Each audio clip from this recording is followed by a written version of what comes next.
Welcome to the Life Support Podcast with your hosts, Michele VanDusen and June Colson. A couple of clean comedians here to support each other and others through comedy's wacky and winding roads.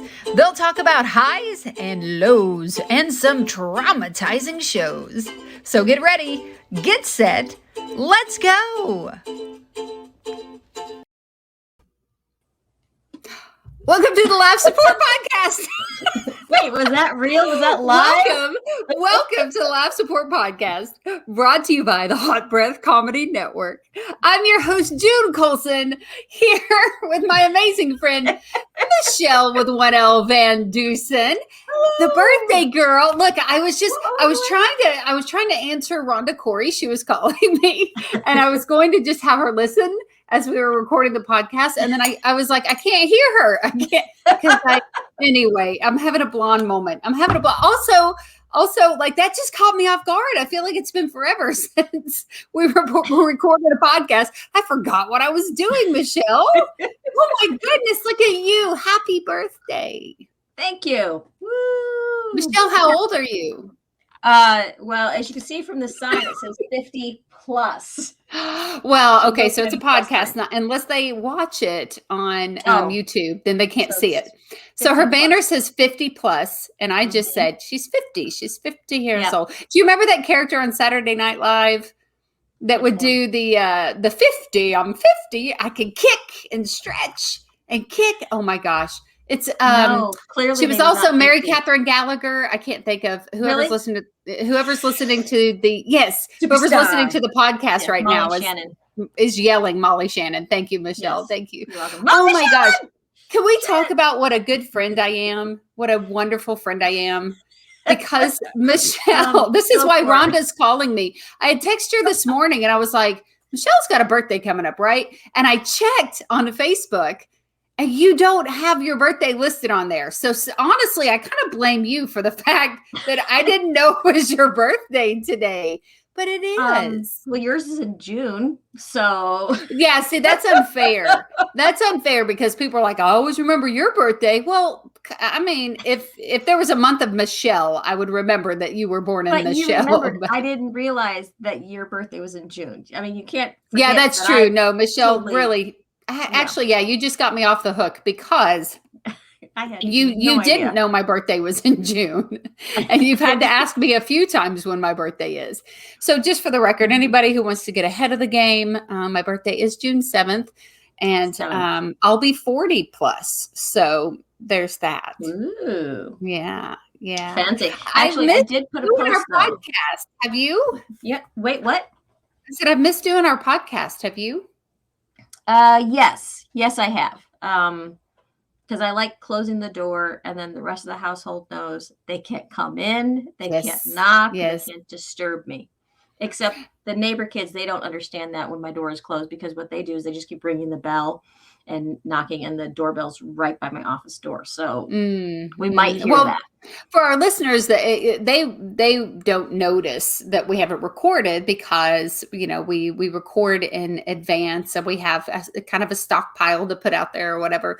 But this is the longest kind of break in between recording that we've had, to the point where I was just completely like off in Junebug land and not paying attention to what was happening as we got started. But we've had a good time doing the podcast. Michele not long ago pulled up kind of the statistics and stuff, and we saw that we have some international listeners, and that's pretty exciting. And I'm just, whoever's listening, it just blesses my heart that somebody cares enough to spend that time with us, and one people who are in Canada. Yeah, that one person in Canada who's been listening. It makes us an international show right there. Boom. And I want to say hey to Dave Ebert. What about you? Wouldn't you want to say hey, Dave Ebert? Tell him. Say hi, Dave. Hi, Dave. You, Michele, say hi, Dave. Hi, Dave. Because don't you think Dave is one of the most supportive people? Oh, yes, absolutely. Dave is amazing. And I think he single-handedly is taking credit for how much our podcast has now been listened to in America. Yes. Well, that's why I'm saying, hey, Dave, keep him working for us for free. Why not? right? Yeah. And we also have some listeners in India, and also what's the other one? Bangladesh. You always forget Thank you. Bangladesh. I Yeah. didn't forget it. I just can't say it. Well, I know that, Michelle, I know that you are more than willing to accept late birthday gifts. Oh So, yeah. so any of our listeners who are like, oh man, Junebug, I missed her birthday too. Don't worry about it. There's time. She'll accept gifts all year long, really, right? That is correct. I mean, I haven't been working, so I'll take anything on Venmo, Cash App. No. So do you have any birthday traditions? Do you have anything that like you've always done for your birthday? Or okay, here's the question. Are you a birthday girl? Are you a birthday weekend girl? Or are you that chick who hops on Facebook and tells everybody it's September, my birthday month, and they try to claim like all 30 or 31 days or 28 or 29 if it's a leap year? Yeah, no. It doesn't matter to me if it's a leap year because I'm in September. No, I can't claim anything. The only tradition that I have really is because it started from my parents. And so in your birthday card, they will give you $1 for how old you are. Oh, nice. Kind of. And so like once you hit 50, then they start subtracting $1. No. So, yeah. So it's kind of like a countdown to your death is kind of what happens with them. So it's like, thanks. That's not right at all. Yeah, so that's the tradition. Opening the thing, like, do they know how old I am? Oh my goodness. My birthday tradition when I was little, thanks for asking, Michelle, was my cousin Angel. Yeah, my cousin Angel. She's a day after my birthday, but a year before me. So 364 days apart. And so for one day, we would be the same age. And I would always be like all excited because if she was 10, when I turned 10 for one day, we were both 10 years old. So exciting. But neither one of us really liked birthday cake very much. But we love dill pickles. So every year for our birthday, my grandfather would buy us a gallon jar. I'm doing this in case anybody needs to know how big a gallon is. A huge jar of dill pickles. And then my grandmother would make homemade ice cream. So we would have pickles and ice cream. Oh, okay. I was thinking like pickled ice cream. Oh, no. But you know what? People did. No, they did like the slushies. I know for sure they have dill pickle. That's like the most popular snowball slushie or whatever. Down the street from my house, there's like it's like a little shack or whatever, and it's purple and it's real cute, and everybody goes and buys the little shaved ice, and they have like 150 flavors or something, but the most popular is the dill pickle ice, and it comes with a pickle in it. They put, oh my gosh, listen, okay. So I'm one of those people. Don't be afraid. I'm one of those people who had COVID, and I lost not right now. You're okay. So wait. So that's why people like start eating dill pickled ice cream because they have no taste anymore? No. I'm telling you how that connects to me having COVID. So I lost my sense of smell, but not my taste. But most of your sense of smell adds to your sense of taste. So things don't taste right if you can't smell it. And so I still had a sense of taste, but everything just tastes weird or awful. And I couldn't smell anything until about day 8. And my husband brought me a hamburger as if that's what I wanted to eat. Like I just couldn't eat anything. But on the side, there were some dill pickles. And I remember picking up a pickle. And that was the very first thing that my smell came back to was dill pickle. Oh, good. And I'm telling you, that's what I survived on for probably another week when I couldn't eat really anything. I was just so sick. But I would eat dill pickles. I could smell them. I would sit and I would just smell the dill pickle, and then I would bite the little edges off of them because they were the slices. And then I would eat and for like 3 meals a day. I probably had 25 pickles a day, and that's all that I ate. But I didn't lose, Michelle. I didn't lose any weight. None of these people get done with COVID and they're like, I lost 25 pounds. I didn't eat. My husband asked me. He said, "Did you lose any weight?"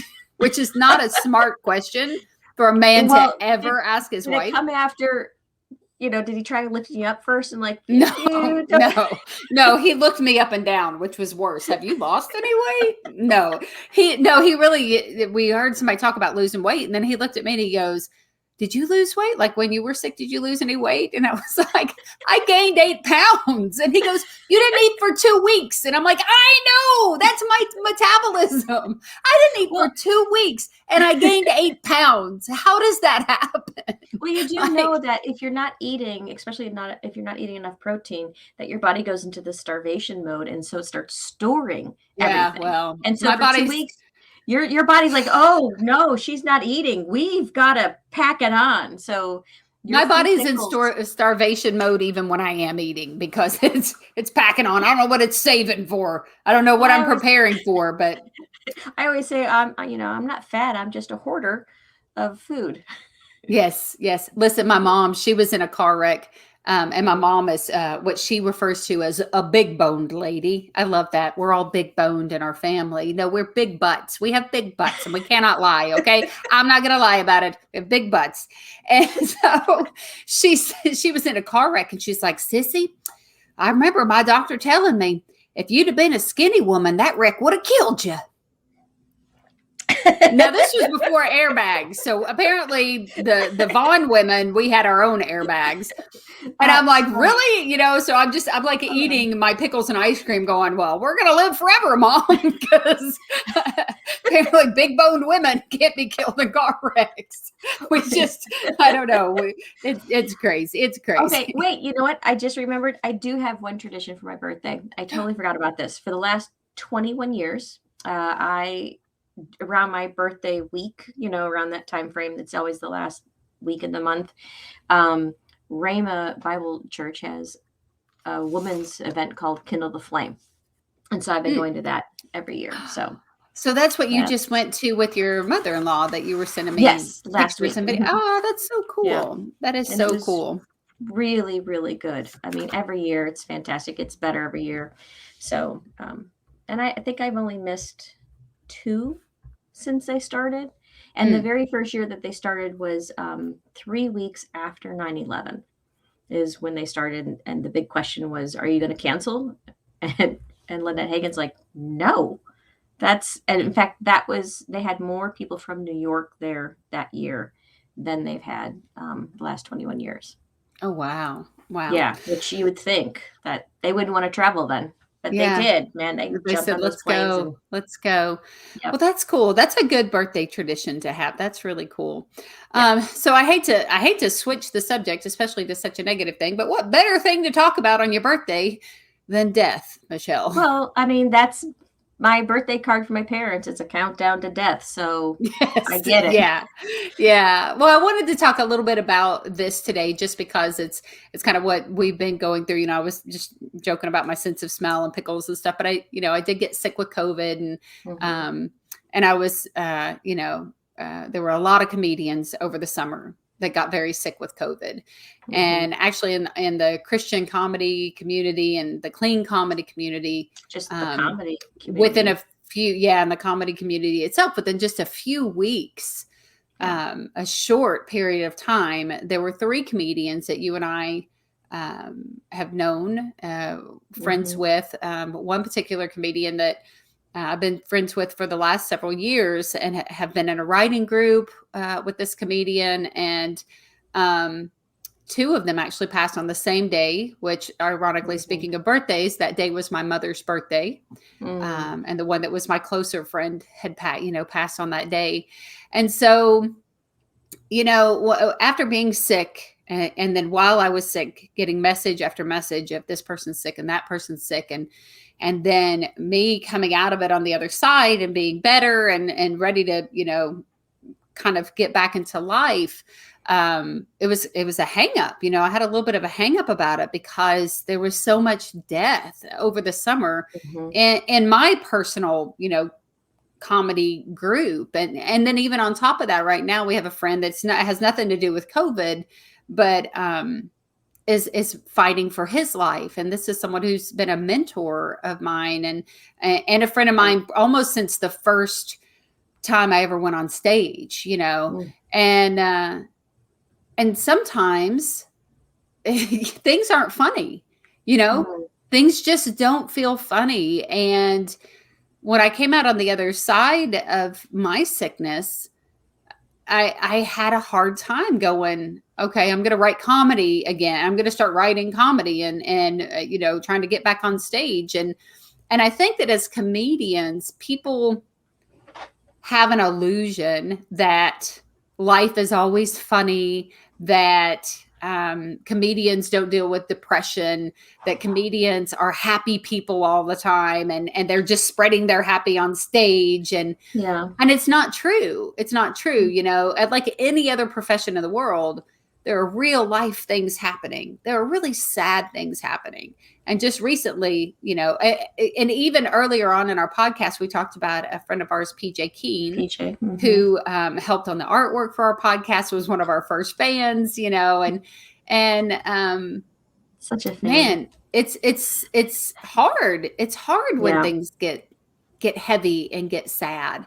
And I know that you've been through the loss of your mom, within the last few years. And but she's always with me. See. So. Okay, so for those who are listening to the podcast and not watching, Michelle, hold her up again. Lift up your mother.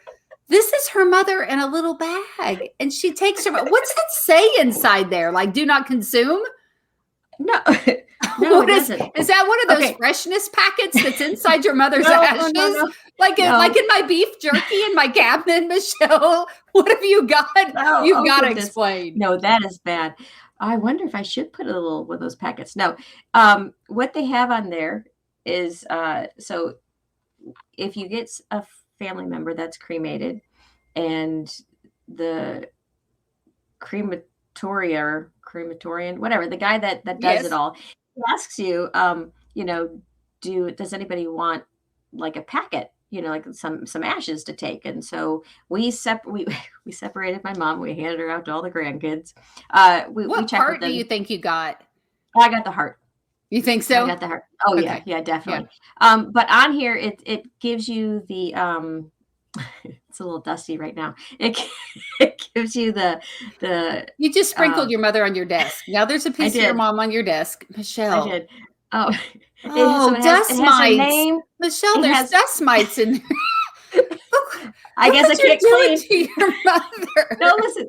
So it gives her name, her birth, her death, and then where it was that she was cremated, and the disc number and a phone number. I don't know what the disc number is. I don't know what that means at all. Maybe it's just their record keeping. So yeah, I took her around the country with me. So it has her name and a phone number, which could be confusing. Yeah. Let's call this number. Yeah. Michelle, I'm so sorry. It's your birthday, and I'm making jokes about dust mites coming after your mother. And I put her at a mom mug. She's in a mom mug. Okay, so everyone, back to the conversation. So, everyone deals with death differently. And comedians have death in their lives, and we deal with it in our own weird and humorous way. Someone else would probably be completely offended that I made a joke about dust mites. But another comedian thinks that's hilarious. Also, write that down. That could be a super funny. That could be a bit. Okay. All right, wait. Before I get to this question, I got to tell you this story because this is there a question? I have a question for you. I do. Okay. So, so my mom is a sibling, right, of like 5 family members, I guess, and so they all died chronologically. You don't have them in bags, do you? No. Okay, good. Okay. I don't. That's a lot to keep up with. Okay, keep going. So, I'm sorry. I just started. Never mind. I'll tell you off screen or off air. So her one sister was very, very sick, and she lived in Arizona. And so my mom went down and visited her and things like that. So when she flew back home, like 3 days later, whatever, her sister died. And so the rest of the siblings were all going down there, the ones that were alive. And my mom's like, I'm not going. I just saw her. So she didn't go. But this is what happened. They gather Aunt Marion. And so it's my Aunt Kitty, my cousin Kate, Aunt Marion and I think there was a couple of grandkids or something there too. And they go to some particular mountain somewhere that, Aunt Marion loved, either Arizona or New Mexico, wherever it was.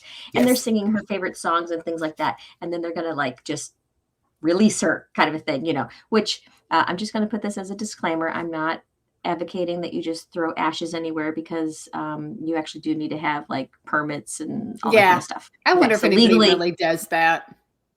No, but legally you have to, especially if you're going to take Gotcha. an urn. Especially if you take an urn full of ashes, you have to have paperwork and a ticket and all that sort of stuff to even transport that body on an airplane. Just like you FYI. Have to have a plane ticket for your it's all sorts of.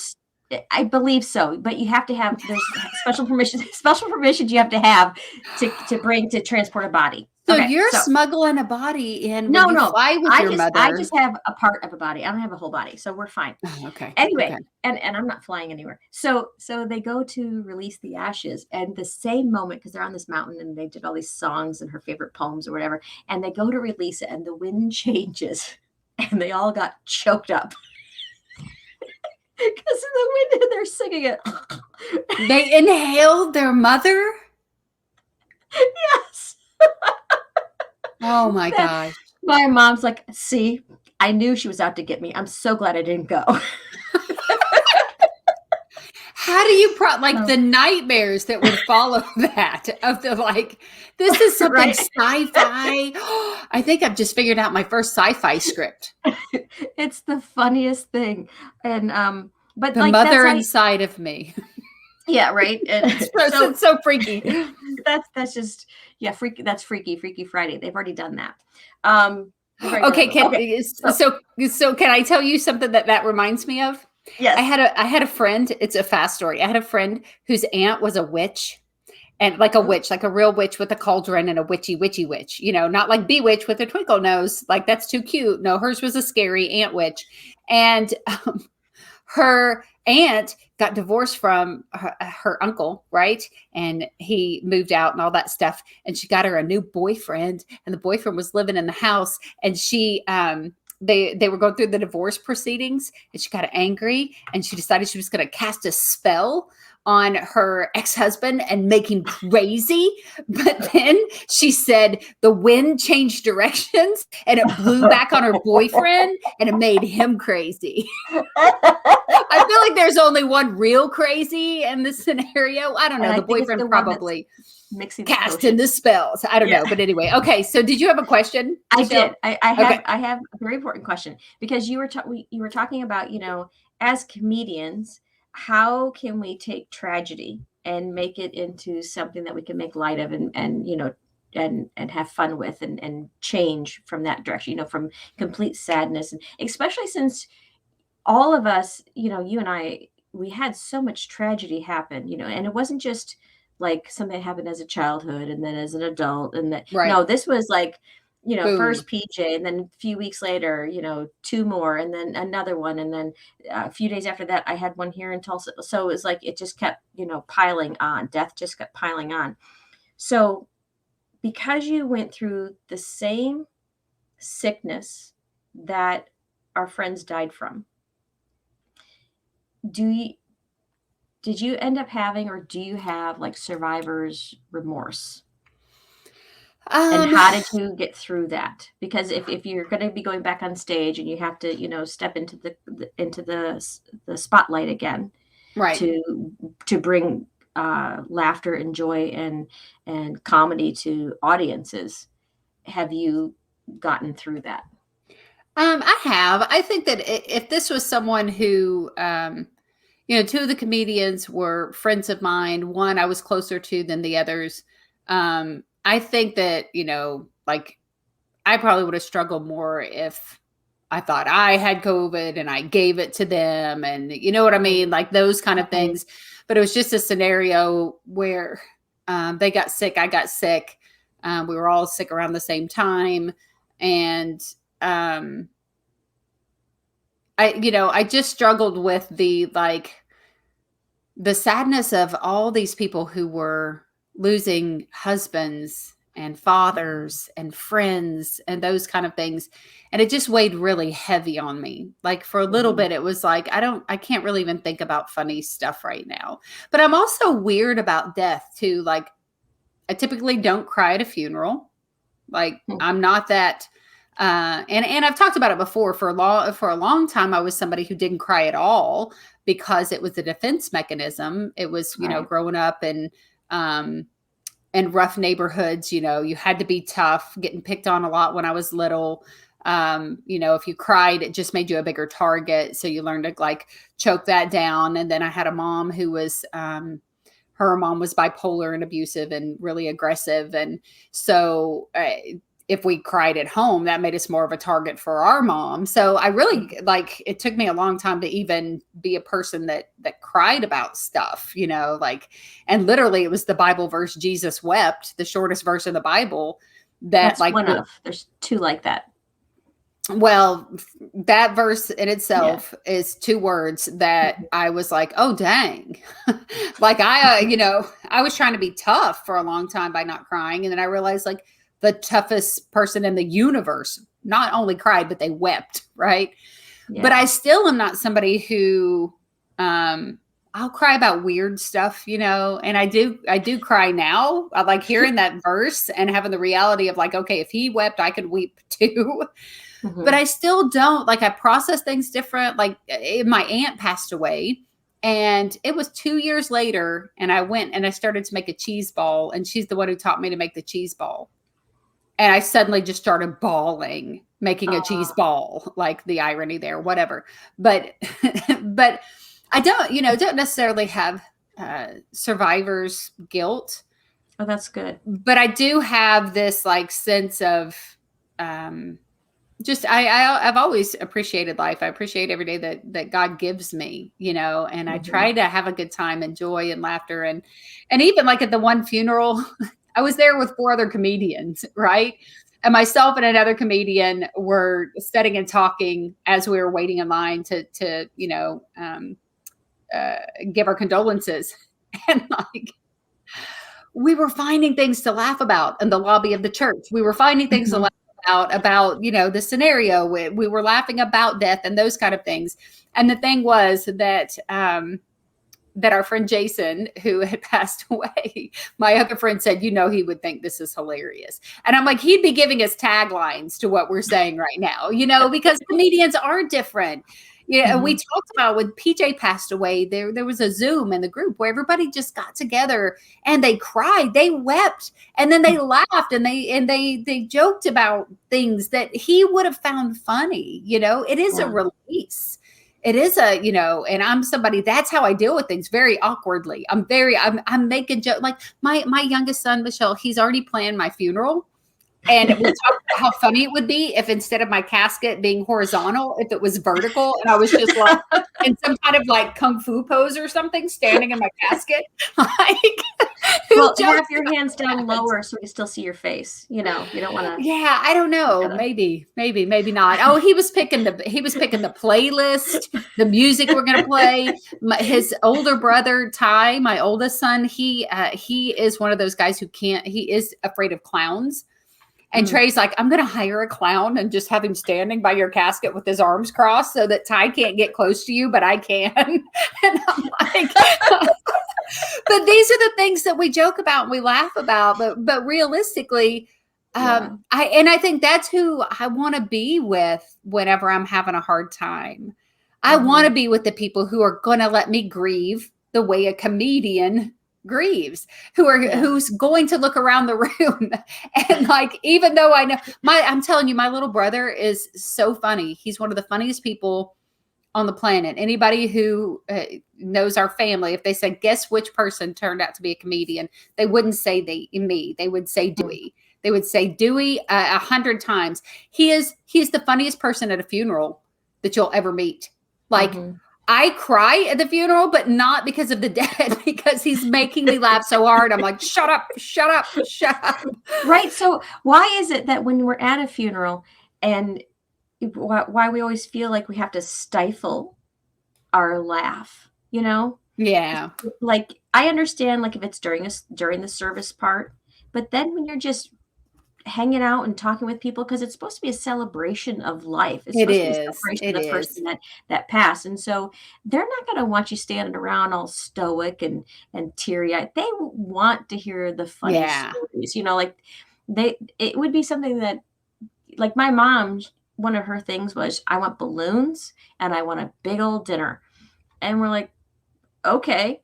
So that's what we had. And then the world shut down from COVID. Like, what I'm saying is my mom died and then And then the the world world shut shut down. down. That was it. That was it. Yeah. She didn't say anything about she wanted a coffee mug and she wanted to be in a bag of beef jerky and have her ashes carried away by dust mites. She didn't mention any of that in her.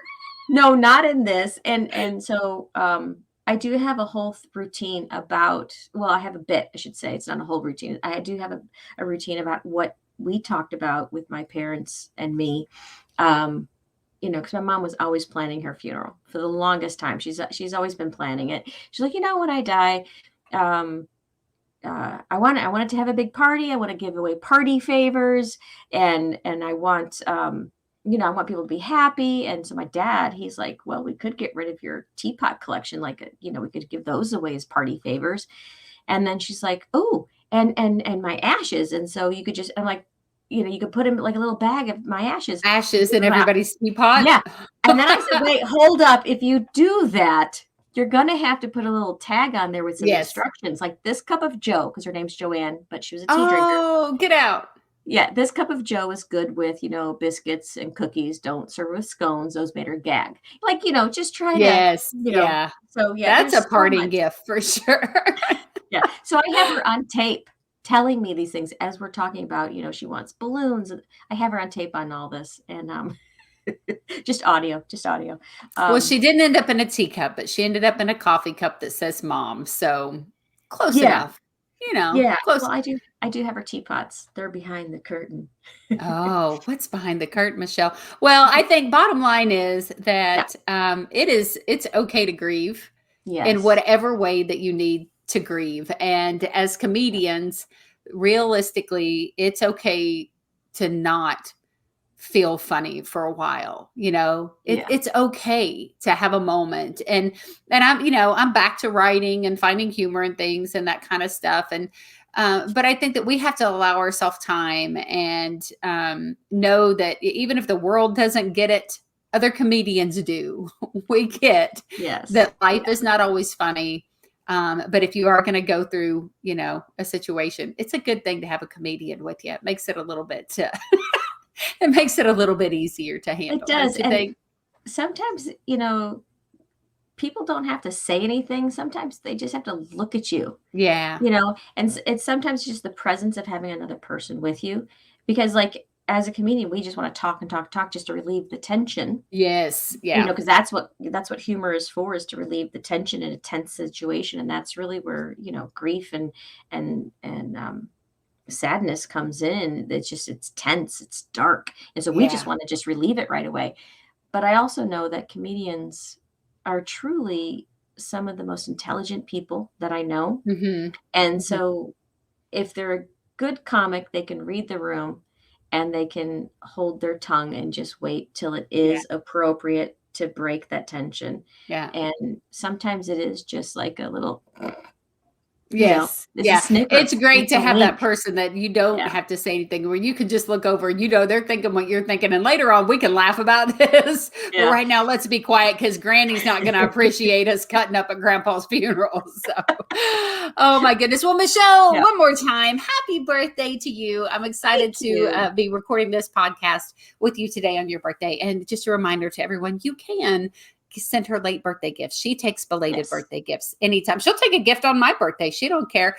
All right, listen, you can follow us on Laugh Support at Laugh Support Podcast. You can get you can watch our podcast on YouTube. If you're listening to this on, a podcast listening platform only, you can also see what's going on. You can see Michelle's mug and her ashes and her 50 plus sign behind her. And, and brand new to us, we are now on Roku TV on the Creative Motion Network. So you can go back and watch all of our episodes on the Creative Motion Network. It says new additions category. Yep. For now, eventually we'll be out of that category because we won't be new additions. It'll still be in the talk and information section is where talk and you'll find it. information section. Yep. All So right. check Well, us out, that's YouTube and then all those places. What is it? Is it Apple? Where else do you get? Yeah, Apple and Spotify and all of that stuff. Amazon. If they're listening to us, they found us somewhere. But we just want to let them know they can see us too if they want to check us out on Roku or if they want to see us on YouTube. All right. Well, Michele VanDusen, do you want me to sing happy birthday to you? Joy is essential. So just do you want me to sing? Okay, she's ignoring me. Do. That's going to be a no. No, I'm not doing it. No, never mind. I want to hear it. Ready? Go ahead. No. Go ahead. You brought. Okay, here we go. Happy birthday to you. Cha cha cha. Happy birthday to